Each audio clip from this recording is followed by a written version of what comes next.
트럼프, 파월 아주 친숙한 이런 이름들일 겁니다. 근데 과연 누구 말을 더 중시를 해야 할까요? 저는 과감하게 두 분 다 아니라고 생각을 합니다.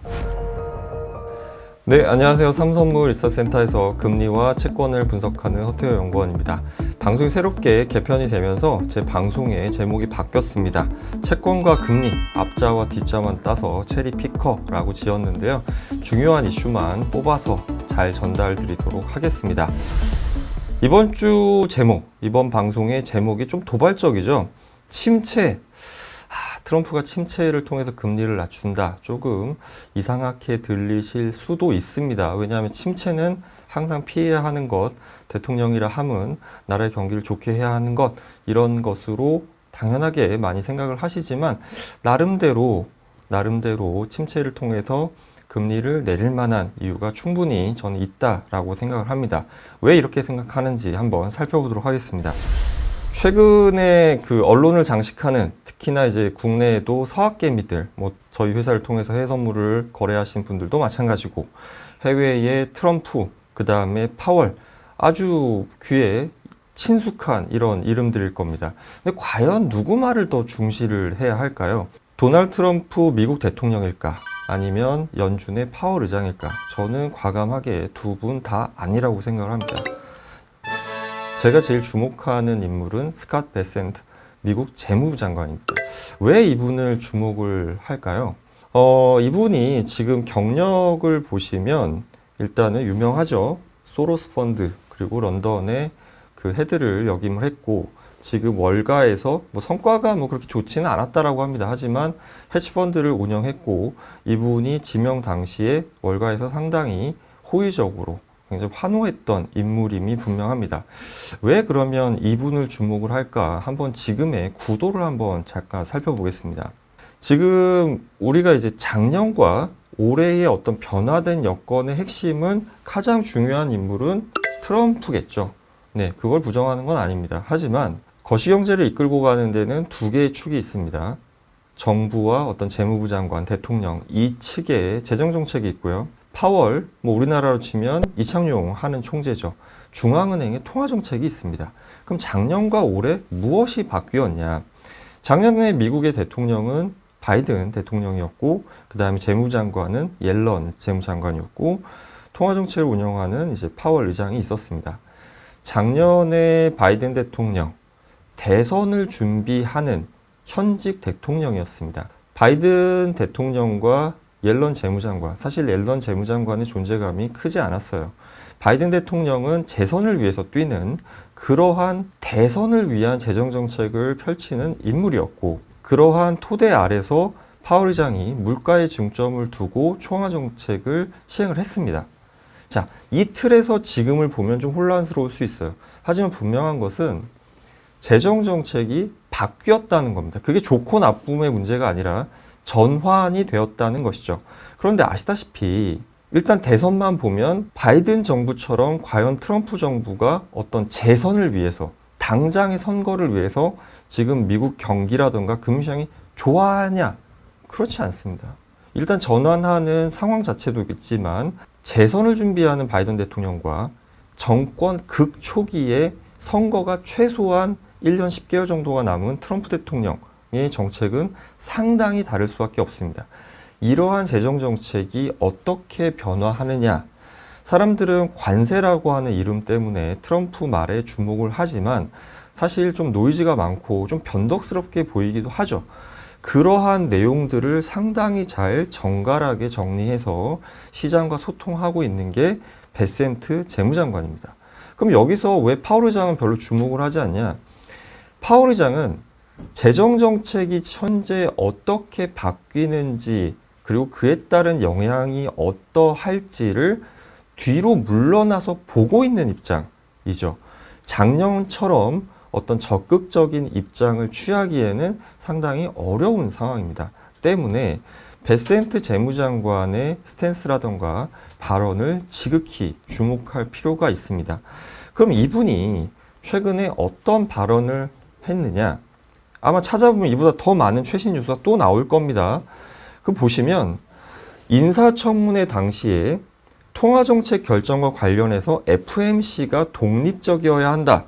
트럼프 1기 때 심지어 트럼프는 공공연하게 당시에도 파월 의장이었는데 금리를 인하를 압박하는 이런 모습도 상당히 보여주었었죠. 지금도 뭐 말이 있지만 최소한 1기 때처럼 하지는 않고 있어요.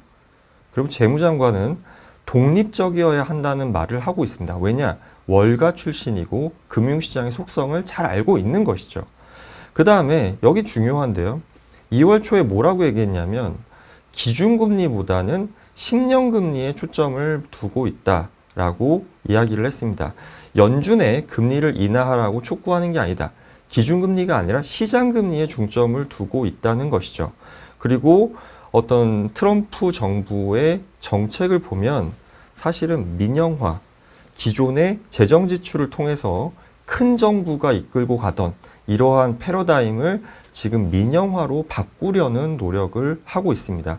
그래서 최근에 연방 정부의 공무원도 지금 자르고 있죠. 지금 연방 정부 공무원들한테 사직 의사를 묻는 이런 이메일을 보냈고 아마 점점 계속 그만두고 있고 9월까지 그만둘 것이고 여기에 일론 머스크가 활동하는 도지라고 하는 이러한 정부명을 통해서 효율화를 상당히 기하고 있죠. 작은 정부 방식을 원하고 있습니다.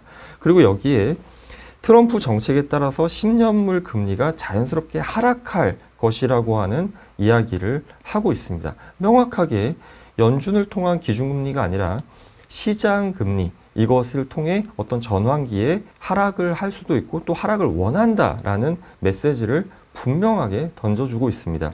자, 이게 작년에 그리고 재작년에 미국의 경기 침체 우려가 상당히 높을 때 채권 시장에 뭐 한 40여 년이 넘게 있는 참 흔들리지 않는 신호인데요.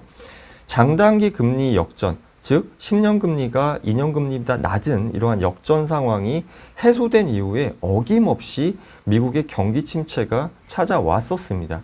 따라서 이 역전이 해소되는 과정에 있었을 때 뭐 저도 이 똑같은 자리에 앉아서 많은 부분을 참 이게 채권 시장이 항상 상황이 달랐었음에도 불구하고 희한하게 이 신호가 맞아떨어졌다. 하지만 작년에 침체가 오지 않았어요. 그러면서 이것을 어느덧 잊고 있었습니다. 자, 그런데 왜 침체가 오지 않았을까?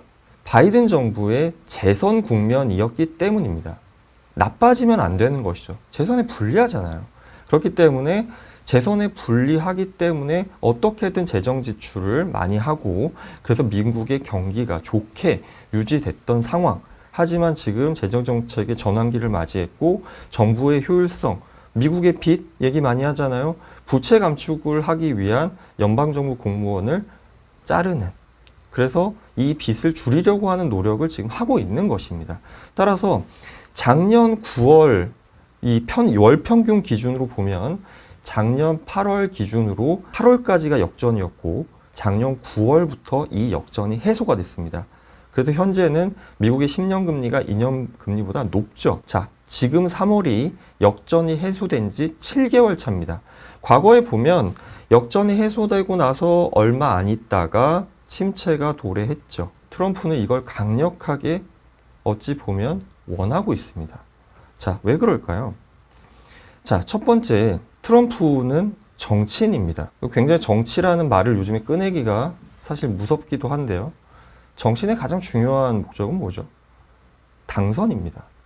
트럼프에겐 최소한 자신의 대통령 재선까지 앞으로 약 3년 반 정도 이상이 남아 있고요. 그리고 미국이 2년마다 중간 선거를 하죠.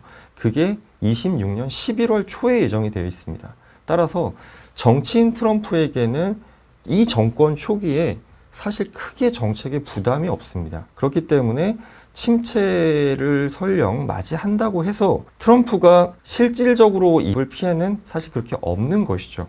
보시면 아까 민간화, 민영화라는 말을 썼다고 했었잖아요. 트럼프가 하는 말이 사실은 되게 거칠고 좀 그럴 수도 있습니다. 하지만 그가 하는 말이 좀 이렇게 문장으로 적어놨을 때 또 그렇게까지 틀린 말이 있지는 않아요.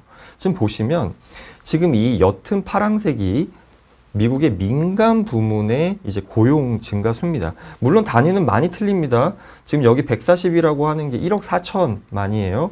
그리고 여기에 지금 28이라고 하는 게 2,800만입니다. 하지만 제가 스케일은 맞췄어요. 우리가 중요한 것은 기울기를 한번 봐보시죠. 지금 보시면 2010년대까지는 민간 부문과 이 정부 부문이 거의 유사한 기울기로 늘고 있었어요. 하지만 2010년대 보면 지금 민간 부분이 가파르게 늘었죠. 그러다가 팬데믹 이후에 이 정부 부분의 어떤 이 기울기가 가파르게 늘었습니다. 기존에 이렇지 않았었어요. 지금 트럼프가 언제 일기를 했었죠? 2015년경부터 2020년 요 사이 경이었습니다. 민간 부분이 주도하는 이때 경기 나쁘지 않았어요. 비록 팬데믹이 와가지고 그 기세가 꺾이긴 했지만 좋았었습니다. 즉 비효율적인 어떤 정부 부문을 효율화시킬 필요성이 충분히 있고 그 과정에서 어떤 침체가 와도 여러 여건상 트럼프한테는 사실 부담이 아닌 것이죠. 그리고 이건 약간 정치적인 목적일 수도 있습니다. 지금 연방 정부의 이 공무원의 전체 비중을 살펴보시면 지금 상위 10개 주에 1위가 캘리포니아고요. 2위가 버지니아, 3위가 워싱턴 DC, 그 다음에 뭐 5위가 메릴랜드, 그 다음에 맨 마지막에 뉴욕이나 워싱턴 주가 있습니다. 이 주가 24년 미국 대선에서 트럼프가 아닌 바이든을 지지했던 주예요. 그렇기 때문에 연방공무원을 자르면 이 주에 물론 비율이 크진 않겠지만 영향이 있을 수 있죠. 물론 대표적으로 워싱턴 DC는 공무원의 비중이 당연히 크죠. 당연히 어려울 수 있습니다. 하지만 정치인 트럼프에게는 그렇게 보살펴야 할 주는 아닐 수도 있는 것이죠. 앞서 뭐라고 얘기했죠? 베센트 재무장관이 10년 금리 자연스럽게 하락할 것, 10년 금리에 초점을 두고 있다. 10년 금리 그냥 관심만 있다는 건가요? 10년 금리 낮추겠다는 얘기를 하고 있는 겁니다. 결과적으로 금리는 낮아지고 있어요. 방법이 어떻게 됐든지 간에 낮아지고 있습니다. 그리고 이러한 상황, 침체, 미국의 10년 금리는 경기에 되게 예민합니다. 그런데 경기가 나빠지면 10년 금리는 내려가게 돼 있어요.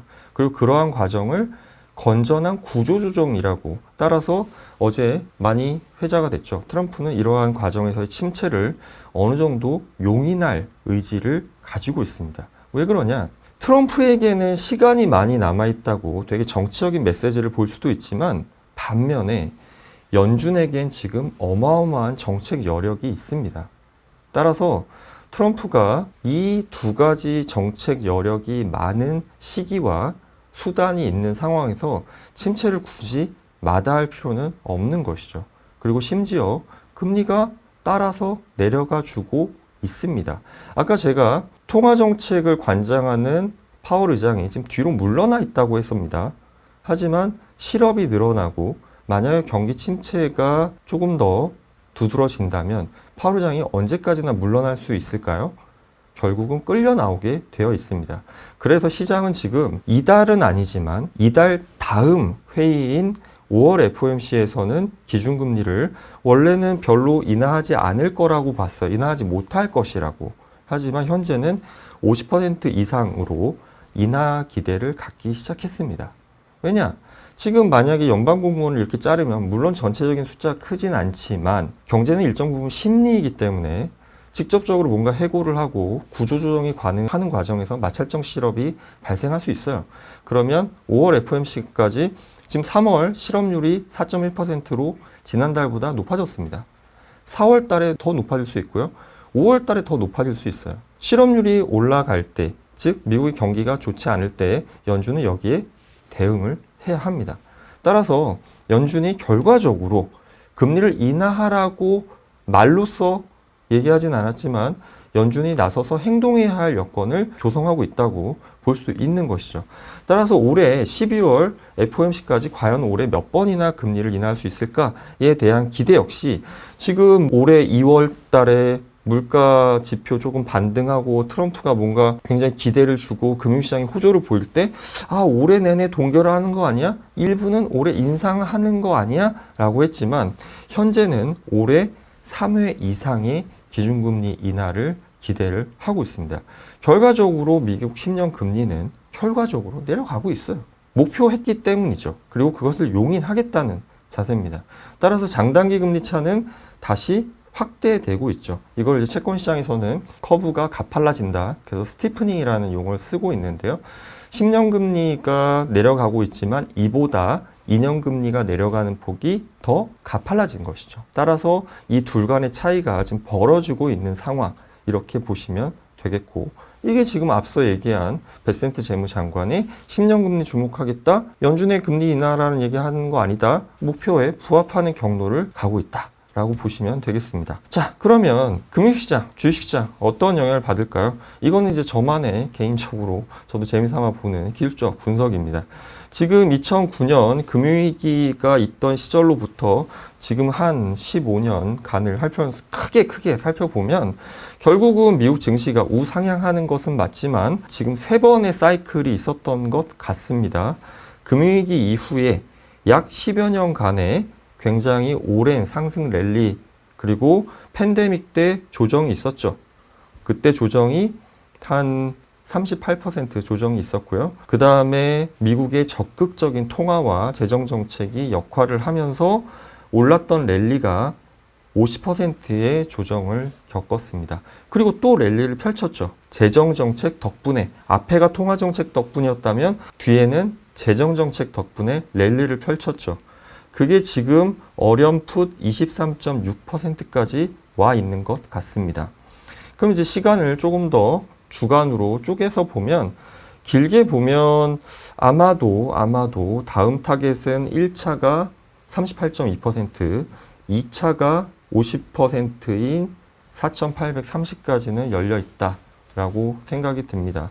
그리고 시장이 조금 더 우려하고 있지만 트럼프의 어떤 이러한 시장을 특별히 달래주지 않고 있어요. 앞선 상황을 보면 조금 이해가 되시죠? 바이든 대통령하고는 지금 입장이 많이 다릅니다. 그렇기 때문에 지금 이제 선물을 하시는 분들 입장에서는 우리는 롱숏이 가능하잖아요. 이러한 부분을 잘 살피셔서 지수 선물 같은 경우에 좋은 수익 기회가 될 수도 있다라는 생각을 가지고요. 혹시나 현물을 하시게 된다면 좀 기다리실 필요도 있지 않을까라는 생각이 듭니다. 그럼 좀 기다렸다가 현금 가지고 있다가 좋은 기회에, 그리고 어찌 보면 되게 비싸다는 논란이 많이 있었어요. 밸류에이션 상으로도 지금은 싸지는 기간입니다. 그래서 싸지는 기간을 즐기고 있다가 싸지면 잘 사시면 됩니다. 현물은 기다렸다가 좋은 주식. 하지만 그때 팁을 드리면, 뭐 제가 주식 전문가는 아니지만 주식을 하시는 분들은 이런 얘기를 하시더라고요. 기존의 랠리를 이끌었던 종목이 다시 오는 사이클에서 랠리를 이끌진 않는다. 주도주가 바뀔 거다. 그게 뭔지는 아직 잘 모르겠습니다. 하지만 이러한 랠리를 이끌었던 것이 주로 기술주 중심의 뭐 흔히 말하는 M7이었다라면 그거 말고 다른 어떤 테마, 어떤 섹터가 다음의 사이클이 이끌지는 조금 공부를 해봐야 되지 않나 싶습니다. 네, 제가 준비한 자료는 여기까지고요. 저는 다음 달에 더 좋은 자료로 찾아뵙겠습니다. 감사합니다.